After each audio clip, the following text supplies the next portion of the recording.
Ask yourself the question, when does my experience take place?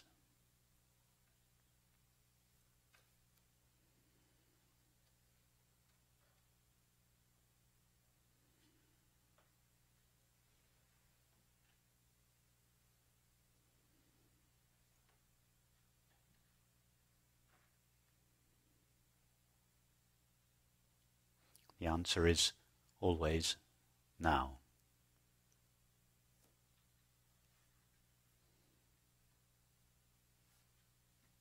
When we woke up this morning, it was now.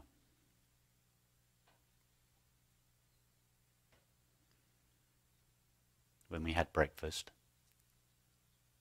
it was now.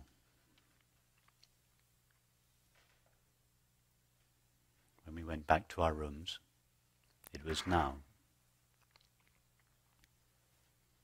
When we walked into this room, it was now.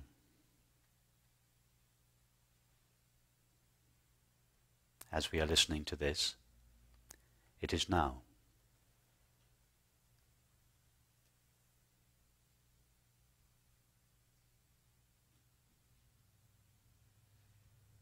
What is the difference between all these nows?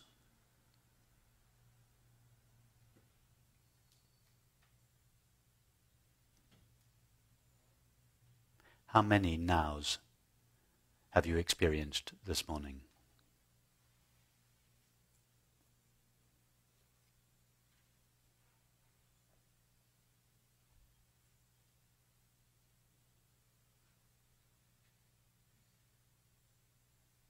Have there been lots of nows? And if so, how long exactly does each now last?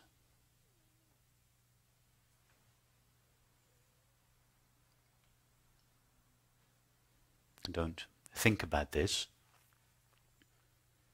Your experience is taking place now, so the now is available for direct investigation.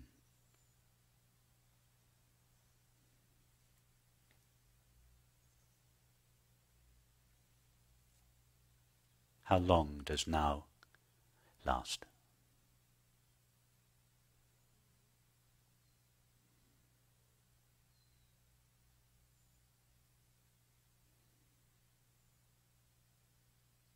Is the now that was present while we were having breakfast a different now than the now that is present now?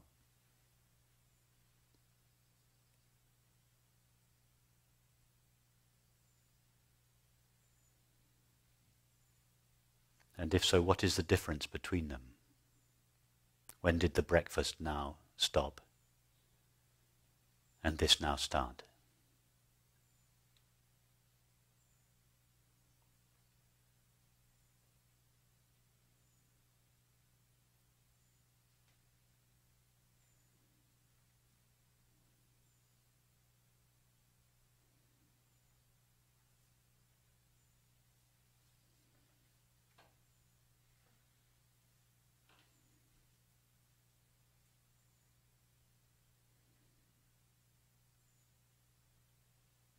And if there is no difference between them, then it means that the now that was present at breakfast at 8 o'clock, and the now that was present at 9 o'clock, and the now that was present at 10 o'clock, and the now that is present now, must be the same now.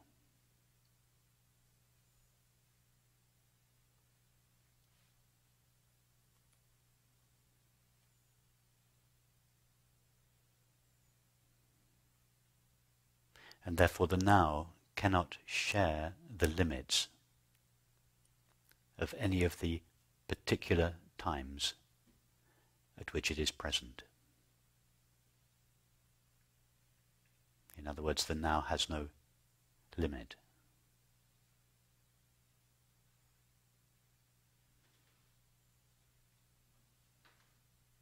Thus it has no duration in time.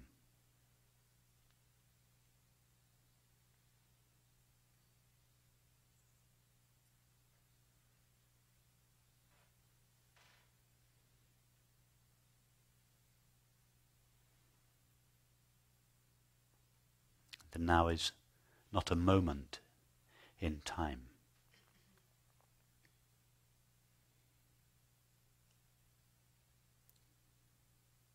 This now is the only now there is. It has no limits, it has no edges, it doesn't start and stop.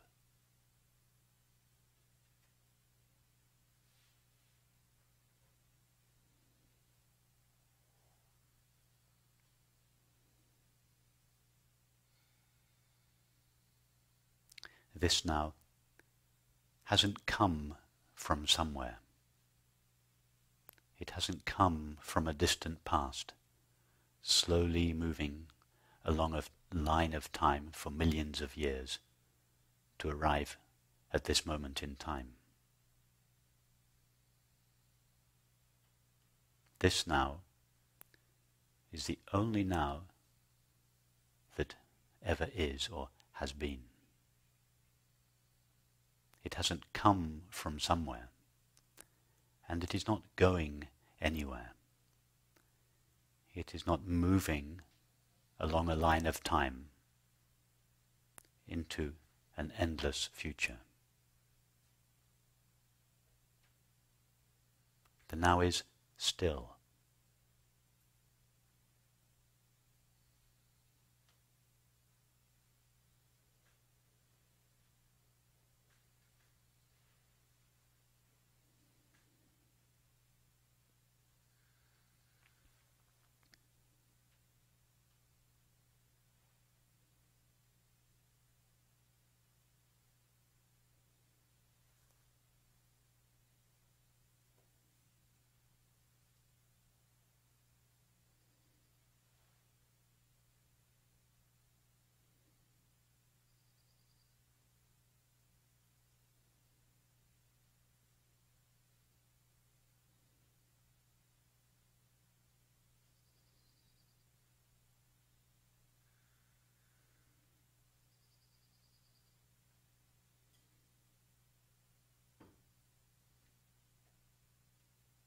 Thought cannot think of the now, because thought can only know an object. And the now has no objective qualities with which it could be limited, and therefore it cannot be thought about.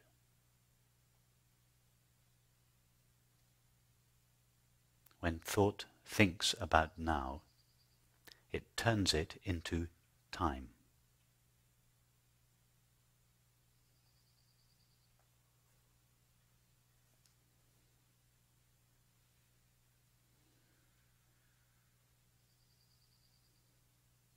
When we buy a novel in a bookstore, the entire novel is present.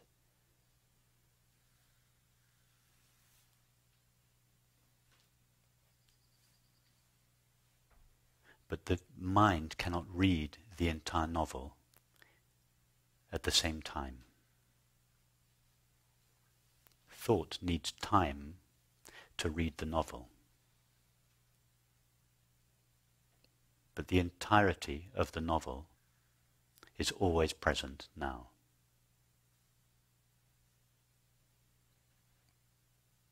It is not the limitations of the novel, it is the limitations of thought.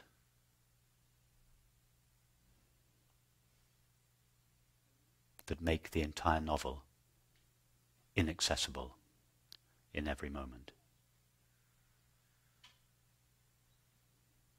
Our entire experience, likewise, takes place now. Everything that we have ever experienced takes place in this now, the only now there is. Nothing took place in a past, and nothing will take place in a future.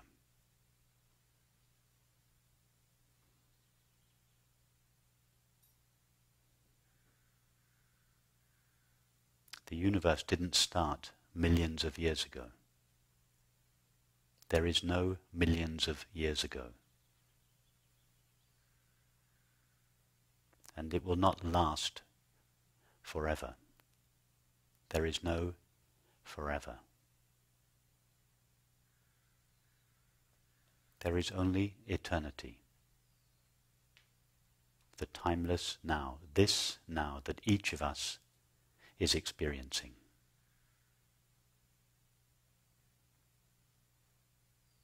Filtered through the mind, or filtered through thought, eternity appears as time.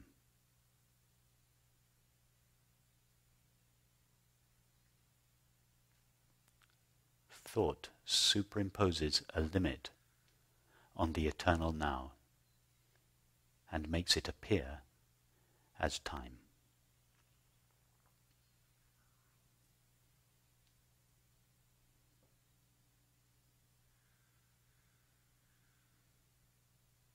Thus, what is for thought everlasting in time is for reality eternity now.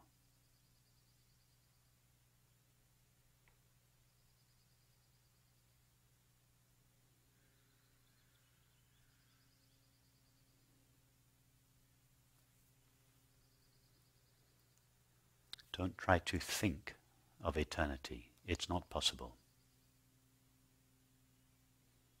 Or do try to think of eternity, and in doing so, the mind will bring itself to its own end.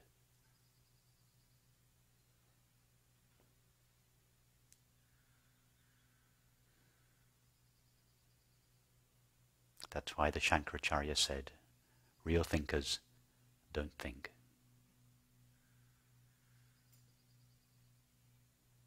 Real thinkers, the ones who use thought to go right to the edge of experience, find that thought naturally, spontaneously dissolves.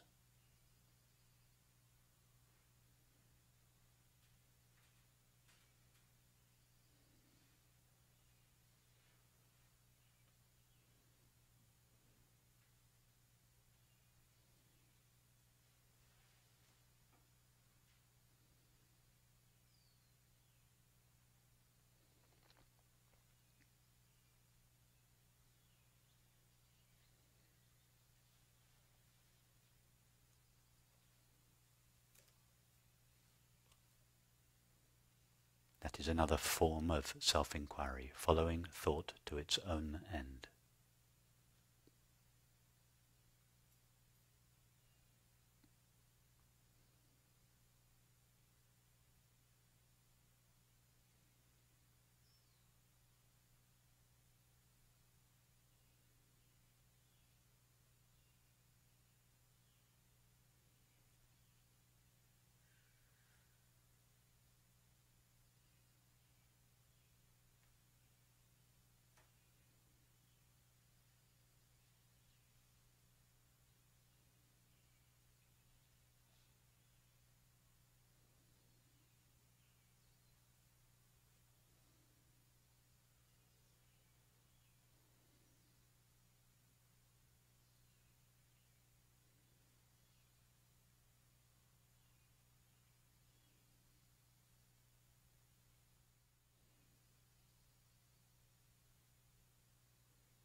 What else is consistently present along with the now? Thoughts are not always present. Sensations are not always present. Perceptions are not always present. Therefore, these are not inherent in the now.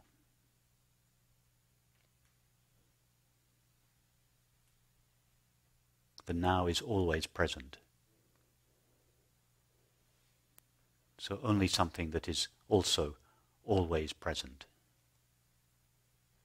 could be inherent in the now.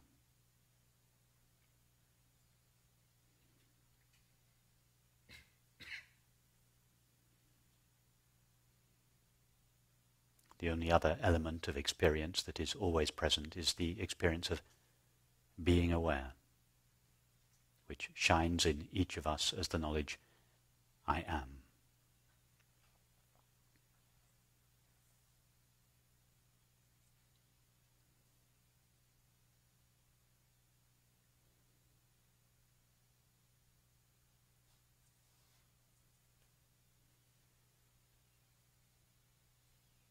In other words, now is not a moment in time.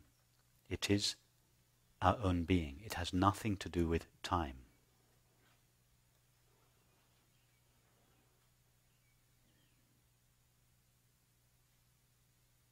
It is always now when I am.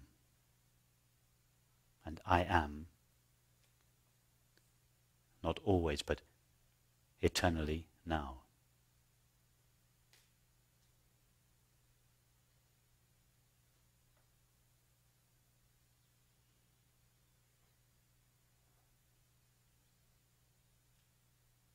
The now is I am.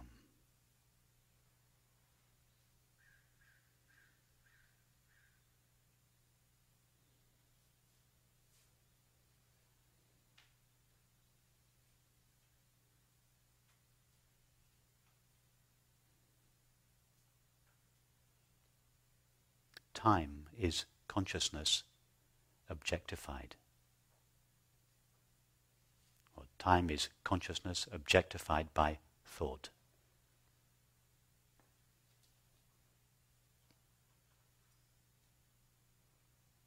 But the stuff that is being objectified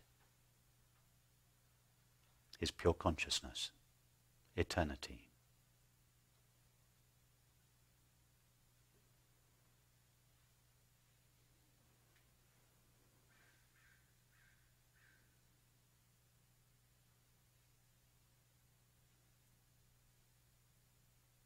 Eternity has no dimensions. Pure consciousness is literally without dimensions.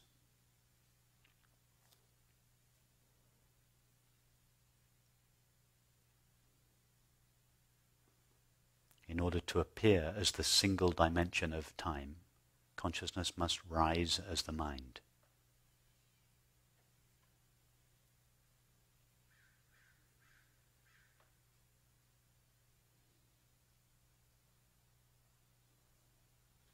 In other words, the dimensionless reality of pure consciousness appears as time in the form of the mind.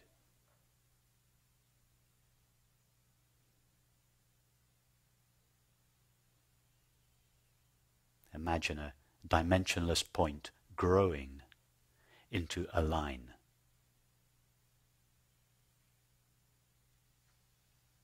That is how infinite consciousness grows into time. And it does so by taking the shape of thought.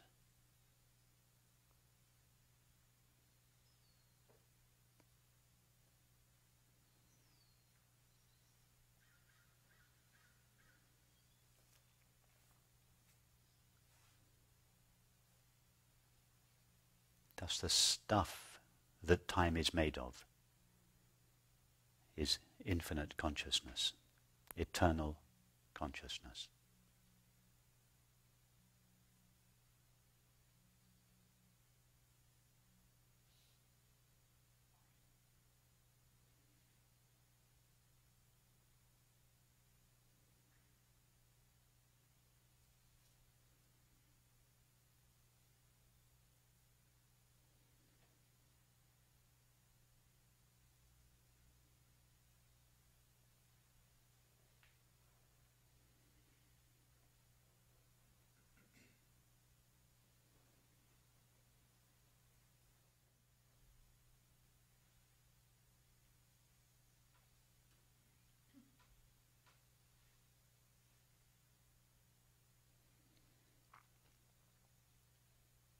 Now ask yourself the question, where does my experience take place?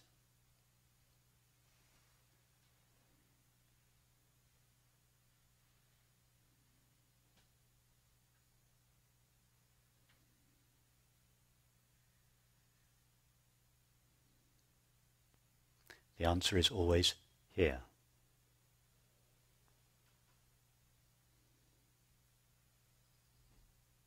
When we woke up this morning, it was here.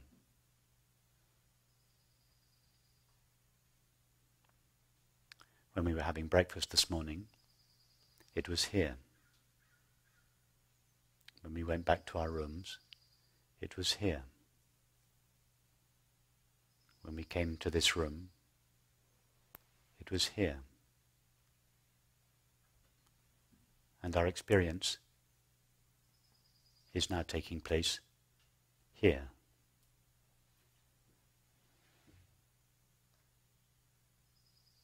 How many different heres have you experienced today?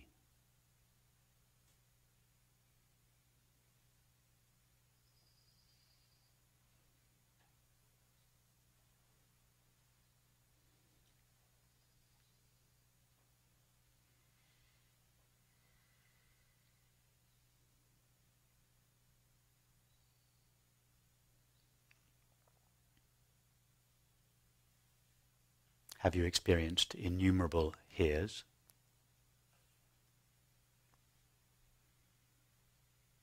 Or is it always the same here?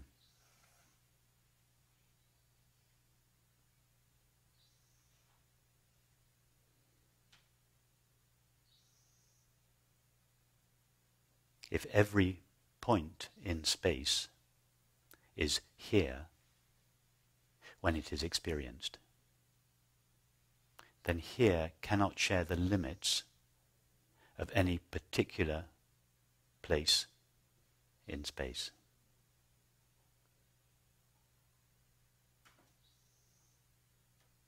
Therefore, here itself cannot have any limits.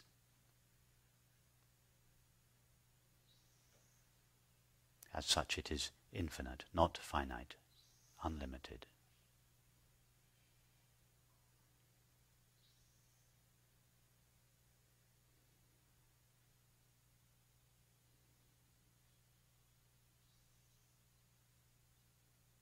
Go now to the place where your experience is taking place. Can you find that exact place?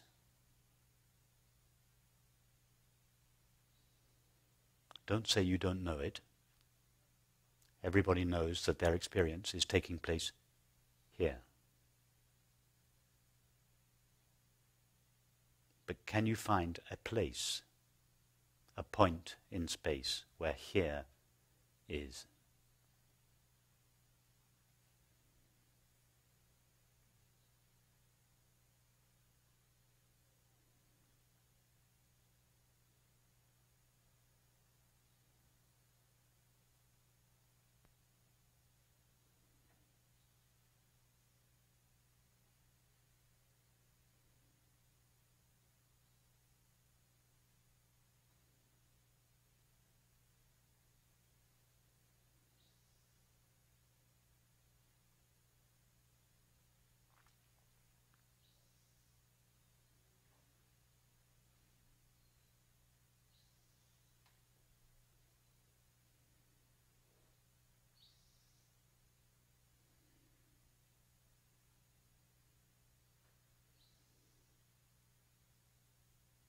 Just open your eyes a minute and ask yourself, where does my experience of space take place? Does the experience of space take place over there? Or is the entirety of this expanse of space experienced here?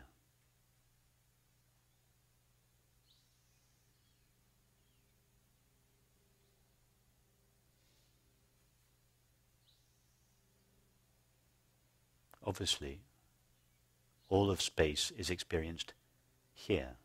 It is never experienced anywhere other than here.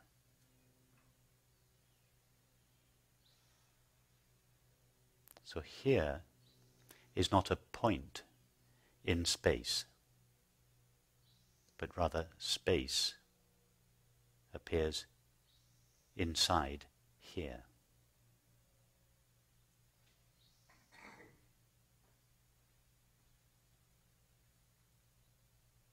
Close your eyes again.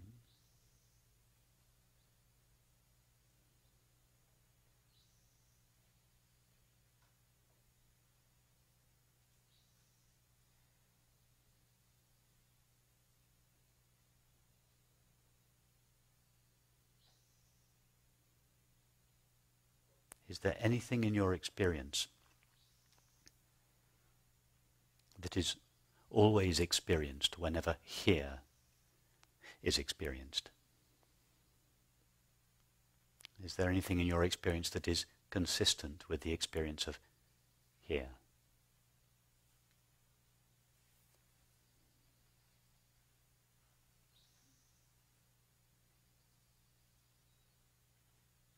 Only the experience of being aware.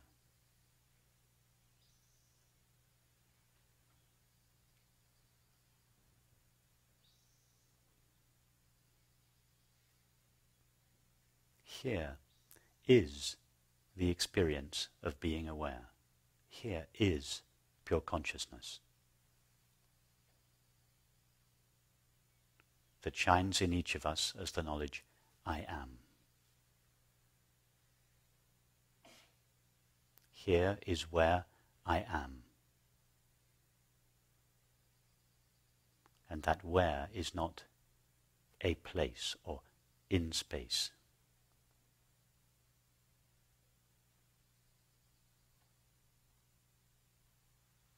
Here is pure consciousness.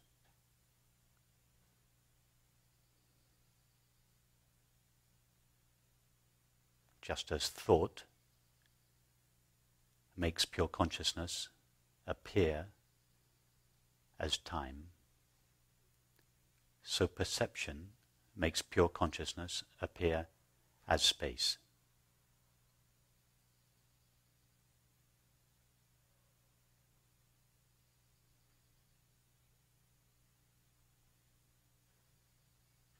That is the mind, and by the mind in this context I mean thought plus perception. Thus the mind brings time and space out of eternal, infinite consciousness into apparent existence.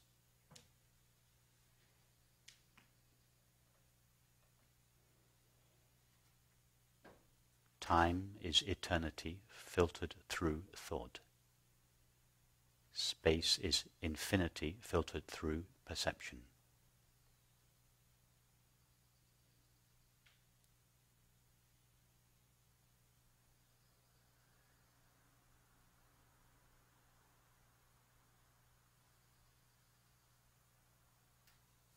Time is thought, time is eternal consciousness objectified by thought.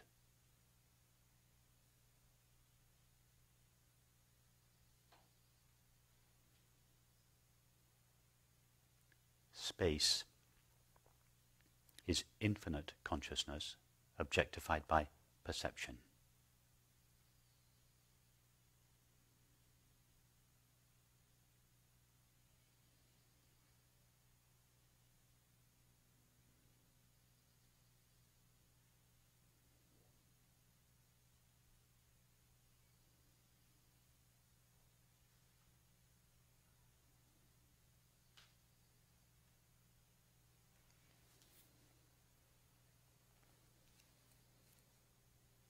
In other words, dimensionless consciousness expands to become a single line of time,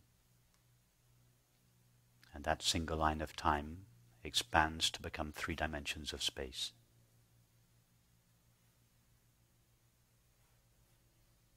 But it is always the same stuff. Eternal, infinite consciousness that knows itself in each one of us as the experience I am.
If we forget the true background and substance of experience, pure consciousness, time and space are conceived in its place and are considered to be the background of experience.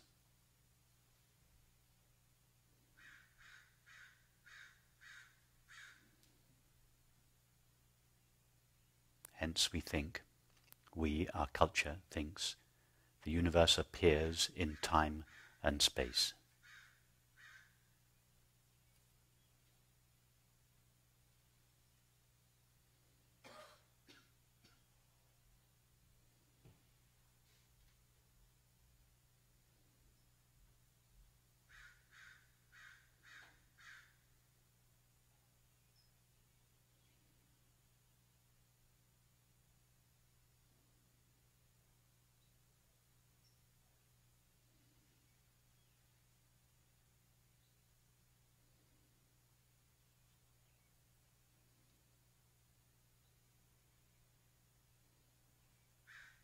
Thus, time and space are like two vast empty containers that mimic the true dimensionless container of experience.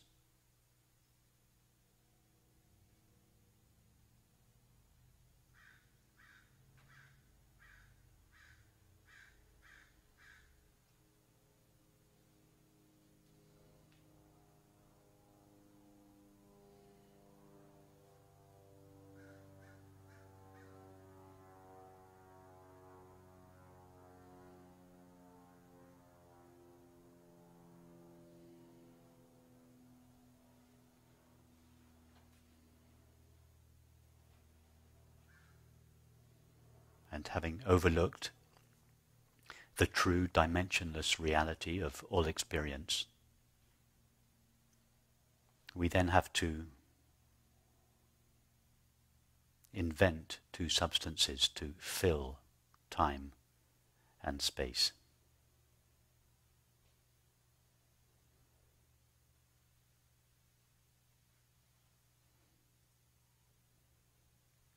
Events that appear in time are considered to be made out of mind. Objects that appear in space are considered to be made out of matter.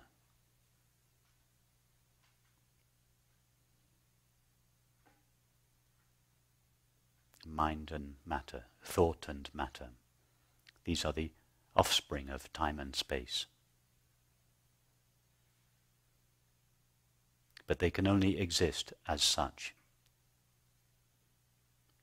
We can only believe in their reality, the reality of these two substances, mind and matter, the inside self and the outside world, as long as our belief in time and space remains.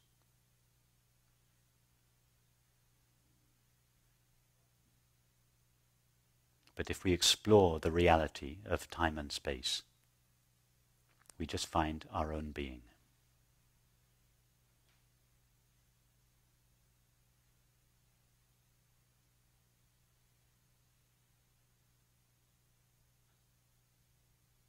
consciousness, time and space are all the same stuff. If we look at consciousness from the point of view of consciousness, we see consciousness. If we look at consciousness from the point of view of mind, we see time. If we look at consciousness from the point of view of the body or perception, we see space.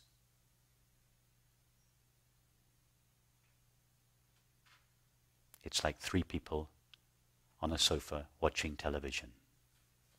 One person sees a landscape, another person sees a movie, the third sees a screen. They're all seeing the same thing. But the way they see dictates what they see.